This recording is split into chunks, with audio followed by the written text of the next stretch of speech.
Bilaspur collectorate में आज free fair election नहीं होने का आरोप जदा एनसीपी प्रदेश अध्यक्ष नीलेश बिस्वास ने। बिलासपुर राष्ट्रवादी कांग्रेस पार्टी के प्रदेश अध्यक्ष नीलेश बिस्वास ने कहा कि छत्तीसगढ़ प्रदेश में त्रिस्तरीय पंचायत और स्थानीय चुनाव चल रहा है। इसमें एनसीपी ने 40 प्रत्याशियों को बी फॉर्म दिया था। पार्टी ने 23 जनवरी को ही छत्तीसगढ़ राज्य के चुनाव आयुक्त को चुनाव लड़ने और इसके लिए चुनाव चिन्ह आवंटन के संबंध में जानकारी उपलब्ध करा दी थी।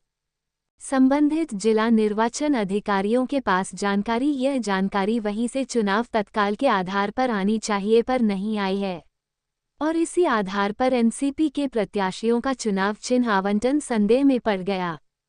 इस समस्या को लेकर जिला निर्वाचन अधिकारी से संपर्क किया गया और उन्होंने कोई भी पत्र लेने से इनकार किया। ऐसे में बतौर पार्टी प्रमुख हमें उच्च न्यायालय जाने के अतिरिक्त कोई रास्ता नहीं है। आज ही माननीय उच्च न्यायालय में आवेदन पत्र याचिका प्रस्तुत कर रहे हैं और चुनाव रोकने की मांग रखेंगे। छत्तीसगढ़ में फेयर एंड फ्री इलेक्शन नहीं हो रहा है जब एनसीपी महाराष्ट्र में घड़ी छाप पर चुनाव लड़ती है, सरकार में हिस्सेदारी है। दिल्ली का विधानसभा चुनाव लड़ रही है तो छत्तीसगढ़ में घड़ी सिंबल देने में क्या अड़चन है। बड़ा दुखद बात है। स्वाधीन देश में, स्वाधीन भारत में आज अगर हमारे राष्ट्रवादी कांग्रेस पार्टी जो पूरे भारत में, पूरे विश्व में जाने जाते हैं, हमने हमारे छत्तीसगढ़ राज्य में आज हमारे 40 प्रत्याशियों को डीआरओ के द्वारा उनका प्रारूप 8 और प्रारूप 9 जो सिंबल का मैटर है, उनका कहना है जो सिंबल हमारे तक का डीआरएस मुख्य चुनाव आयोग से सिंबल के बारे में कोई सूचना नहीं मिला है, जिसके तहत आज हमारे पूरे प्रत्याशी हताश हैं, निराश हैं और चुनाव लड़ने से असमर्थ हो रहे हैं। और ये बड़े विडंबना की बात है जब हम प्रमुख राज्य के चुनाव अधिकारी और चुनाव कमिश्नर और सेक्रेटरी से हम व्यक्तिगत मिल के आए हैं और व्यक्तिगत उनसे निवेदन करके आए हैं। साथ ही साथ उनको हमारा आवेदन दे के आया है जो हमारी राज्य में, छत्तीसगढ़ राज्य में राष्ट्रवादी कांग्रेस पार्टी हम चुनाव लड़ रहे हैं और आज डीआरओ को उनको सूचना तक नहीं दे पाए हैं। तो ये सारी जो चीज़ें हैं, जो सारी जो प्रणाली है, वो मुख्य निर्वाचन अधिकारी की खामियां हैं, गलती है, जिसका भुगत राष्ट्रवादी कांग्रेस पार्टी क्यों भुगतेगा।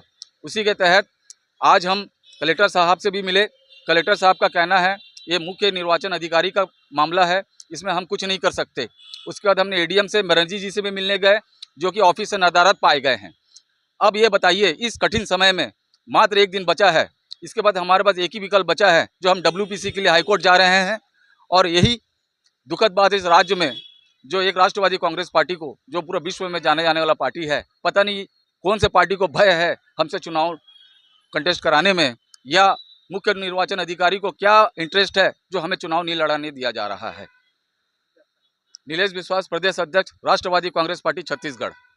करते हुए इन्होंने national general secretary and nodal officer election जो नेशनलिस्ट कांग्रेस पार्टी है उनके थ्रू छत्तीसगढ़ के चीफ इलेक्शन कमिश्नर को 23/1/2025 को इंटीमेशन दिया था कि हम कंटेस्ट कर रहे हैं इलेक्शन और हमारा जो सिंबल है क्लॉक उसको अलॉट किया जाए। तो उसके बावजूद भी यहाँ पे डिस्ट्रिक्ट इलेक्शन ऑफिसर को इस चीज़ की सूचना नहीं दी गई है, ना ही कोई भी रिटर्निंग ऑफिसर को सूचना नहीं दी गई है, बार बार रिमाइंडर भेजने के बाद भी। और आज हम यहाँ कलेक्ट्रेट ऑफिस आए हैं बात करने उनसे और आवेदन देने, वो आवेदन भी नहीं लिया गया और यही बोला गया कि आप मुख्य निर्वाचन आयोग ही जाके बात कीजिए, वहाँ से नहीं आया है। तो फिर ये तो right to participate in fair and equal elections का वायलेशन ही है एक तरह से। तो अगर इनके 14 कैंडिडेट्स के प्रारूप 8 और 9 रिजेक्ट कर दिए जा रहे हैं इसी ग्राउंड पे कि हमको वहाँ से सूचना ही नहीं आई है, तो chief election commission Raipur Chhattisgarh की ही इनएक्शन है यहाँ पे कि उन्होंने कुछ नहीं किया। तो इस चीज़ को चैलेंज करते हुए हम रिट अंडर आर्टिकल 226 जा रहे हैं हाई कोर्ट में और इस लोकल बॉडी इलेक्शन पे स्टे लगाने के लिए। तो इतना ही हमारा अभी प्लान ऑफ एक्शन है। एडवोकेट मैं Abhijeet Mishra, advocate practising before the high court of Chhattisgarh, और इनका भी एडवोकेट नीलेश बिस्वास जी का।